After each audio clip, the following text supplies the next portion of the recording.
శ్రీ గణేశ పురాణము ఉత్తరార్ధ భాగము క్రీడాఖండము అధ్యాయము 117. సింధునకు అతని భార్య గౌరి హితము చెప్పుట. సింధు దైత్యుడు పక్కపై పండుకున్నాడే గాని పరాభవాగ్ని తప్త హృదయంతో విచారగ్రస్తుడై తేజస్సు కోల్పోయి కళావిహీనమైన మనస్సుతో కుమిలిపోతూ సయ్యపై అటూ ఇటూ పొర్లుతున్నాడు. వాడికి కంటిపై కునుకు రాలేదు. సర్వలక్షణ సంపన్నయు సర్వాభరణ భూషితయు చక్కని అంగసౌష్టము కలదయు ఉత్తమ నారీ లక్షణములు కలదయు షట్కర్మయుక్త సౌష్టమము కలదయు మరియు ధర్మపత్యు అయిన వాడి భార్య దుర్గా భర్త సయ్య దగ్గరికి వచ్చింది. వెంటనే సింధువు యొక్క రక్షక భటులు పక్కకు తప్పుకున్నారు. ఆమె భర్త పక్కన కూర్చుని నెమ్మదిగా అతని కాళ్ళు పడుతూ, స్వామి, మీ జీవిత భాగస్వామిగా 2 మాటలు చెబుతాను వినండి. మీరు ఎందుకు వ్యాకులతతో అంతగా కుమిలిపోతున్నారు? ఏది ఎలాగ జరుగుతుందో అది అలాగే జరుగుతుంది కదా. సర్వలోకాలు ఈశ్వరాధీనమై ఉన్నాయి. ఆ ప్రభువు తప్ప ఎవ్వడు స్వతంత్రుడు కాడు. చేసేవాడు, చేయించేవాడు, కర్మఫలములు ఇచ్చేవాడు పరమేశ్వరుడే. ఇంతకు మీ మనస్సులో ఉన్నదేమిటి? మీరు ఏ హేతువుతో ఇదంతా చేస్తున్నారు? ఆ విషయం చెప్పండి. అప్పుడు యుక్తమైన 4 మాటలు మనవి చేస్తాను అని సాదరంగా పలికింది. అంతవరకు సయ్యపై పండుకొని ఉన్న సింధురాటు చటాలున లేచి కూర్చున్నాడు. కులపత్నిని ఆదరంగా అక్కును చేర్చుకుని, ప్రియా, మనస్సంతా కకావికలమై ఉంది. ఏం మాట్లాడమంటావు? యుద్ధంలో మయూరేశుడు నా 2 చెవులు తెగవేశాడు. నా 7 కోటి సేనలు సంహరించబడ్డాయి. అవమానం భరించలేక ముఖంపై గుడ్డ కప్పుకొని మన మందిరానికి చేరుకున్నాను. ఏ ఉపాయం చేత నేను శత్రువులను వధించగలనో ఆ ఉపాయం నువ్వు నాకు చెప్పు అని అడిగాడు. అప్పుడు యుక్తాయుక్తములు చక్కగా తెలిసిన దుర్గా, నాథా, యుద్ధమే యుద్ధము, గెలుపోటములన్నీ దైవాధీనములు. మీ సైన్యం మాత్రం చివరి వరకు వీరోచితంగా పోరాడింది. వీరులు విధివశమున హతులైనారు.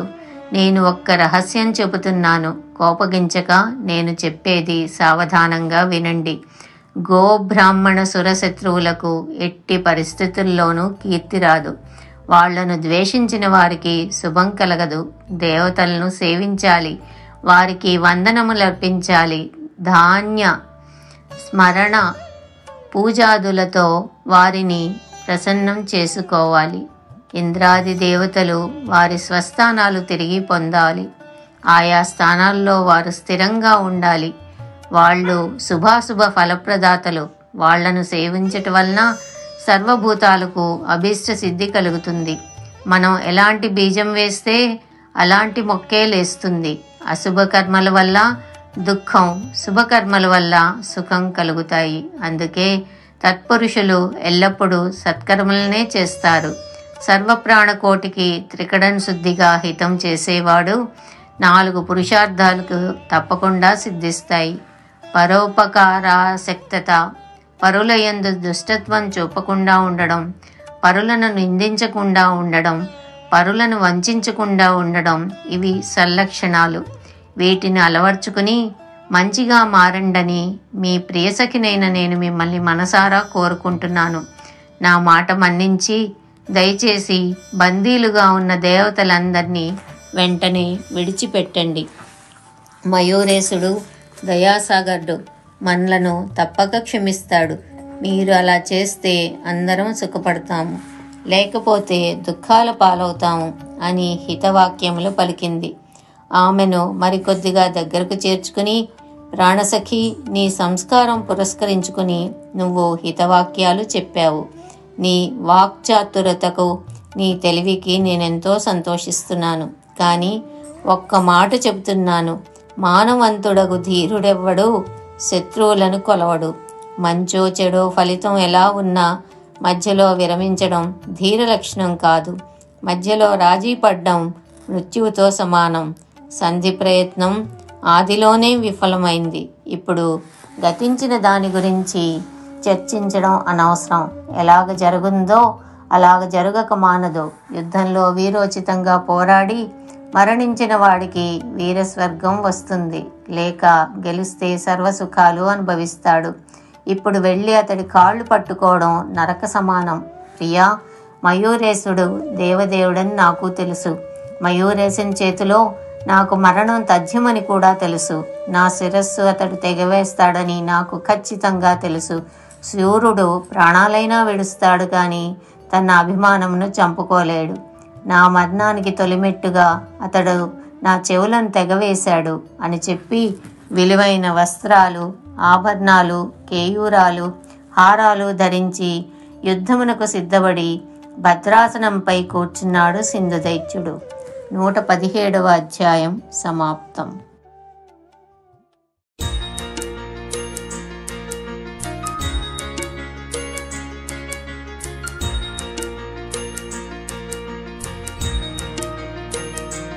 శ్రీ గణేశ పురాణము ఉత్తరార్ధ భాగము క్రీడాఖండము. అధ్యాయము 118. కలవికలుల వధ. సింధుదైత్యుడు సింహాసనంపై కూర్చుని, నాకు అత్యంత ప్రేమపాత్రులు కుడి భుజము వంటి మిత్ర కౌస్తుభులు గతించారు. వారు నా ప్రధాన మంత్రులు. వారి బుద్ధి కుశలత సాటిలేనిది. అంతటి పరాక్రమశాలురను మనమెక్కడా కానరాము అని వేడి నిట్టూర్పు విడిచాడు. వాడి పక్కనే కూర్చున్న కలుడు, వికలుడు అను 2 రాక్షసులు, రాజా, అనుక్షణం చింతిస్తూ నీ మనస్సు పాడు చేసుకోకు, నీకు అండగా మేమున్నాము, నువ్విక నిశ్చింతగా నిద్రపో అని యుద్ధ దుర్మదులు, అనేక వాహనాలు కలవాళ్ళు, సింధూరారుణ మస్తకులు సింధువుతో చెప్పారు. ఆ కలుడు, వికలుడు అగ్నిశస్త్రాలు ధరించారు. వాళ్ల కేశాలు ముళ్లవలే వికృతంగా నిక్కపడుచి ఉన్నాయి. వాళ్ళు ఒడలకు చందనం పూసుకున్నారు. యుద్ధానికి సరిపడా కవచములు, దుస్తులు ధరించారు. శిరస్త్రాణములు పెట్టుకున్నారు. తీక్షణమైన కోరలతో, భయం కొలిపే ఆకారంతో ధనుర్బాణాలు ధరించారు. ఘంటానాదం చేశారు.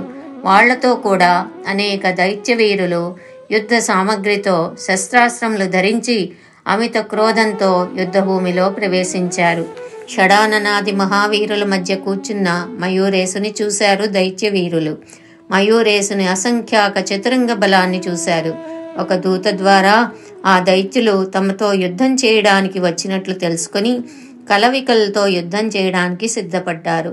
పుష్పదంత వృషభరాజులు వారి ధనుస్సులు సిద్ధపరచుకున్నారు. బాణాలకు అల్లతాడు బిగించారు. ధనుష్టంకారం చేశారు. దైత్యులు వాళ్ల బాణాలను సంధించి సురసైన్యంపై బాణవృష్టి కురిపించారు. అంతలో కలుని ఖడ్గమును తన ఖడ్గంతో ముక్కలు చేశాడు ఉక్షరాజు. పుష్పదంతుడు తన వాడి అయిన కరవాలంతో వికలుని ధనుస్సుని తుత్తునియలు చేశాడు. నిరాయుధులైన కలవికలులు మల్ల యుద్ధానికి దిగారు. దేవసేనలు, దైత్యసేనలు సమఉజ్జీగా పోరు సాగిస్తున్నారు. పరస్పర జయేచ్ఛతో 2 సేనల మధ్య యుద్ధం జోరుగా సాగుతోంది. కలుడు, వికలుడు విజృంభించి అనేక దేవసేనలను అంతం చేశారు. వృషభరాజుకు అమిత ఆగ్రహం వచ్చి వాడి అయిన తన కొమ్ములతో దైత్యసేనలు పొడిచి చంపాడు. దైత్యసేనలు నశించడం చూసి మిగిలిన సేనల్లో హాహాకారాలు బయలుదేరాయి. కలుడు, వికలుడు రోషంతో కంపించిపోయారు. కళ్లలోంచి నిప్పులు కక్కారు. 10 దిశలు దద్దరిల్లేలా గర్జించారు. గడ్డి తినే ఓ ఎద్దు, నువ్వు అతి బలవంతులమైన మమ్ము ఎదిరించడానికి వస్తావా? చూడు, నిన్ను ఇప్పుడే తృణతుల్యులుగా ఎగరవేస్తాం అని అవహేళన చేసి వృషభరాజుపైకి దూకబోయారు. అది గమనించి పుష్పదంతుడు చప్పున అక్కడికి వచ్చి దైత్యులిద్దరినీ పడగొట్టాడు. వాళ్లు లేచి వృషభరాజుని, పుష్పదంతుని పడగొట్టడానికి యత్నిస్తూ ఉండగా షణ్ముఖ వీరభద్రులు అక్కడకు వచ్చారు. విషమిస్తున్న పరిస్థితిని గమనించారు. షడానండు ఒక పెద్ద పర్వతాన్ని ఓడపెరికి దానితో కలుని కొట్టాడు. పర్వతఘాతానికి కలుడు కింద పడి గిలగలా కొట్టుకుని మరణించాడు. వీరభద్రుడు వికలుని నుదుటిపై అరచేతితో తీవ్రంగా ఒక్క చరుపు చరిచాడు. ఆ దెబ్బ తట్టుకోలేక వాడు ప్రాణాలు విడిచాడు. యుద్ధంలో చావగా మిగిలిన దైత్యులు గంటగి నగరానికి పరుగులు తీశారు. 118వ అధ్యాయం సమాప్తం.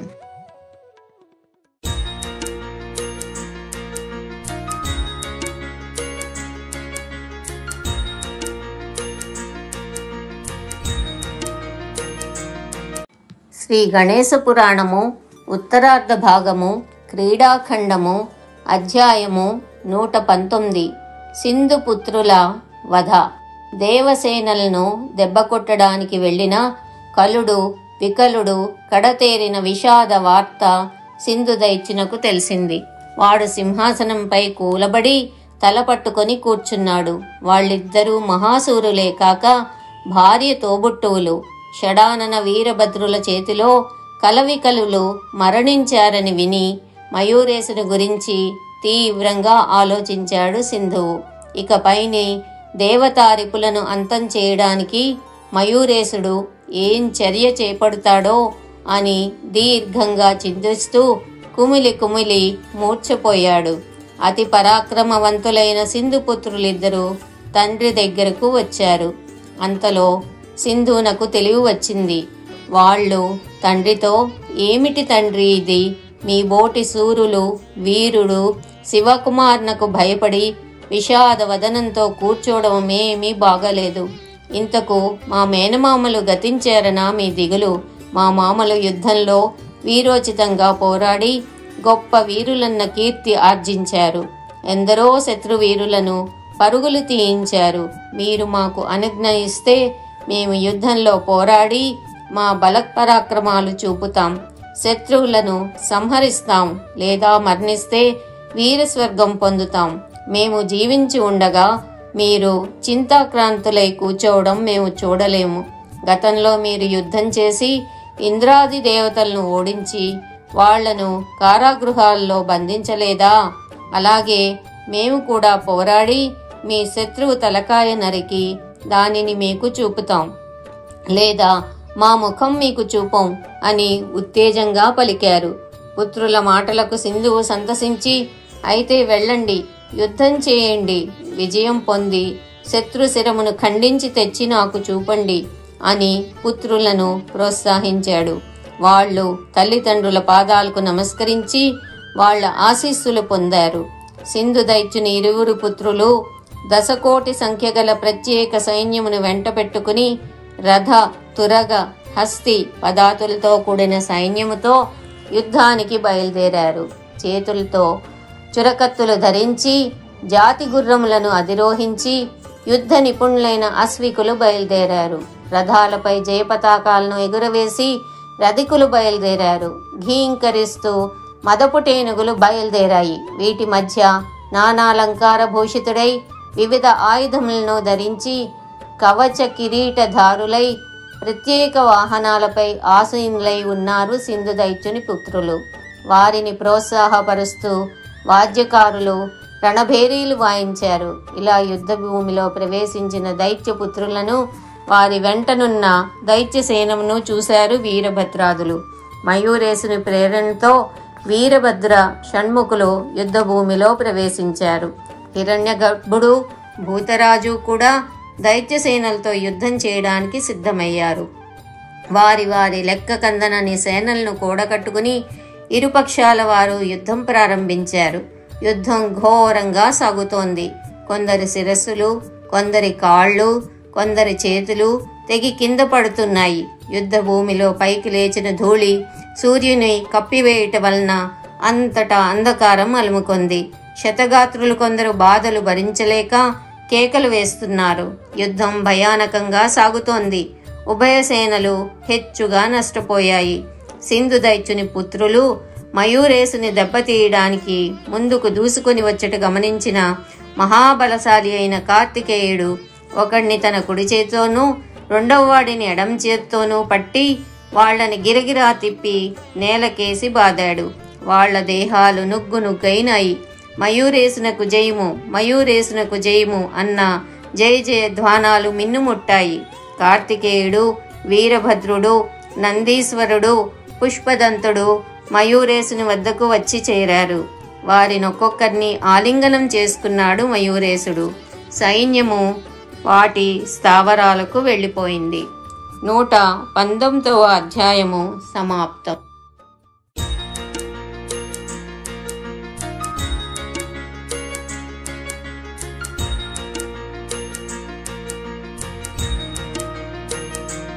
శ్రీ గణేశ పురాణము ఉత్తరార్ధ భాగము క్రీడాఖండము అధ్యాయము 120. సింధు దైత్య చక్రపాణుల సంవాదము. మహావీరులందరూ యుద్ధంలో హతులు కాగా మిగిలిన కొద్దిపాటి సైన్యంలో కొందరు చావు దెబ్బలు తిని రక్తాలు కార్చుకుంటూ బిక్క మొహాలు వేసుకుని భయపడుతూ సభ తీర్చి కూర్చున్న సింధురాటును దర్శించి చేతులు జోడించి, మహాప్రభు, ధర్మాధర్ములను పేర్లు గల తమ పుత్రులు సాటిలేని పరాక్రమంతో పోరాడారు. వాళ్ళు ప్రదర్శించిన యుద్ధ నిపుణత, శౌర్య ధైర్యాలు వర్ణనాతీతం. వయస్సులో చిన్నవారైనా కాకలు తీరిన అనేక మంది సురవీరులను ఓడించారు. అయితే ఎవడో 6 ముఖాల వాడుట హఠాత్తుగా వచ్చి మన చిన్నారులు ధర్మాధర్ములను పట్టి నేలకేసి కొట్టాడు. ఆ దెబ్బకు మన వాళ్ల దేహాలు ముక్కముక్కలైపోయాయని చెప్పడానికి మేమెంతో చింతిస్తున్నాం. అయితే వాళ్ళు వీరస్వర్గం పొందారు. ఈ విషాద వార్త మీకు చెప్పడానికి మేము కుమిలిపోతున్నాము అని కన్నీళ్లు కారుస్తూ విన్నవించారు.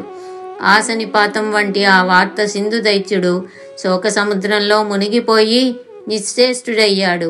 వజ్రఘాతానికి పర్వతం విరిగిపడినట్లు వాడు తల తిరిగి కింద పడిపోయాడు. కొద్ది క్షణాల తర్వాత తెలివి వచ్చి అమితంగా దుఃఖిస్తూ, అయ్యో, ఏ మహావీరులు ఇంద్రాది దేవతలను యుద్ధంలో ఓడించారో వాళ్ళు షణ్ముఖుని చేతిలో మరణించారట. ఎంత ఘోరం! పుత్రులారా, మమ్మల్ని వీడి మీరు స్వర్గస్థులయ్యారు. సురసేనలను చిత్తుగా ఓడించిన వారు, అంతకుని సైతం అంతం చేయగల కడు సమర్థులు అగు మీరు యుద్ధానికి వెళుతూ శత్రువుల శిరస్సులు తెగవేయకపోతే మీ ముఖాలు మాకు చూపమని ప్రతిజ్ఞ చేసి వెళ్లారు.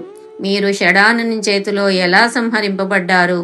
ఈ దుర్భర వార్త నేను నమ్మలేకపోతున్నాను. మీ వాగ్దానం వమ్మైపోయింది అని కుళ్ళి కుళ్ళి ఏడ్చాడు.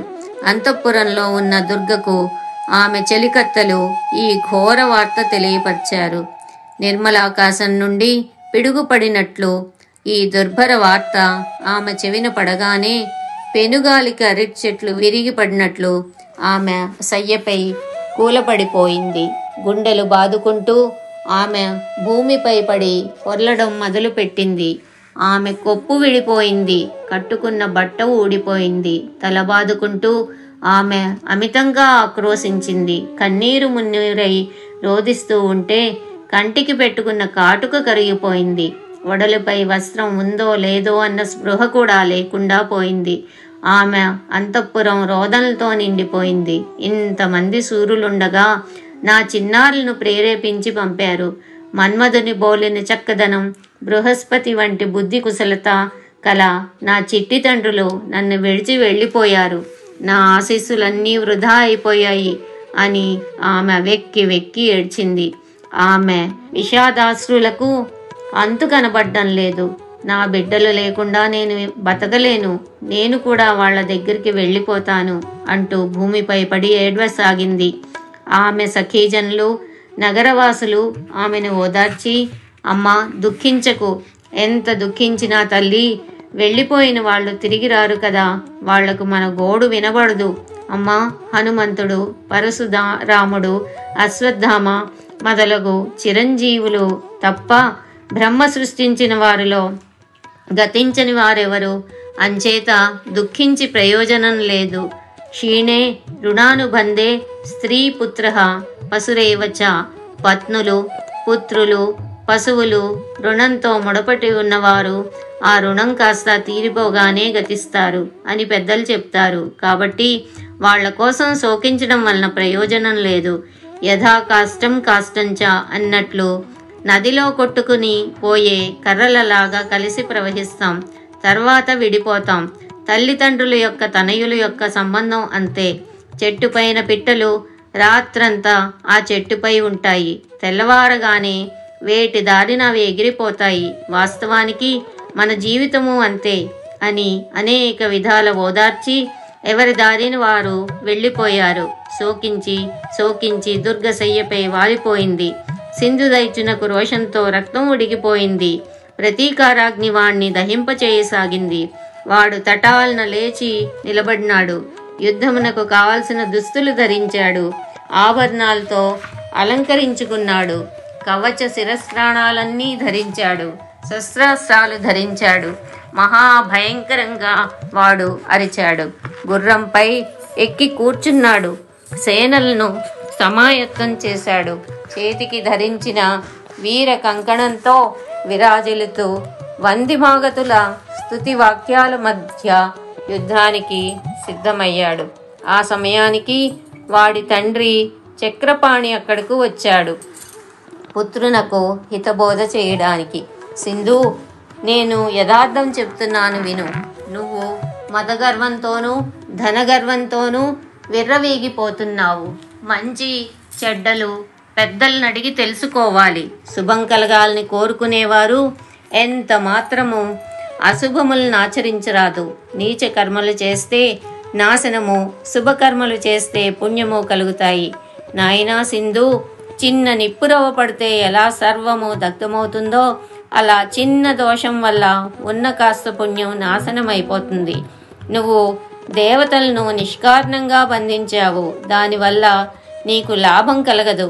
ఎవడు తల్లిదండ్రుల మంచి మాట వింటాడో వాడే వాస్తవమైన పుత్రుడు. ఎవడు వారి హితోక్తులను పెడచెవున పెడతాడో వాడు నాశనమును పొందుతాడు. నీ తండ్రిగా నేను నీ మేలు కోరి చెప్తున్నాను. నా మాట విని దేవతలను విడుదల చెయ్యి. దేవదేవుడైన మయూరేశ్వరితో కయ్యానికి దిగక నెయ్యం నిరుపుకో, సుఖంగా బతుకు. దేవాది దేవుడైన పురుషోత్తంని ధిక్కరించి హిరణ్యాక్ష హిరణ్యకశపులు సర్వనాశనమయ్యారన్న విషయం కాస్త గుర్తు తెచ్చుకొని సక్రమంగా ప్రవర్తించు అని చెప్పి ఎన్నో విధాల పుత్రుణ్ణి వారించడానికి ప్రయత్నించాడు చక్రపాణి. కానీ అతని మాటలకు సింధురాట్టుకు ఒళ్ళు మండిపోయింది. నాన్న, నీ చతుర భాషణాలు కట్టిపెట్టు. నా సర్వ సైన్యమును నాశనం చేసిన వాణ్ణి తుద ముట్టించడమే నాకు యశస్కరం. కానీ వాడితో సంధి చేసుకోవడం పిరికితనం, కుశాక్షమాలాధారణం రాజధర్మం కాదు. కాబట్టి అమరుల పట్ల నిర్దయత్వమే కార్యం. ఇక నన్ను వారించడానికి ప్రయత్నించకు. నన్ను కన్న తండ్రివి కాబట్టి ఇదిగో నీకు నమస్కారం పెట్టి వెళుతున్నాను అని చెప్పి దురుసుగా యుద్ధోన్ముఖుడై వెళ్ళాడా ముమూర్షువు సింధుదైత్యుడు. 120వ అధ్యాయము సమాప్తం.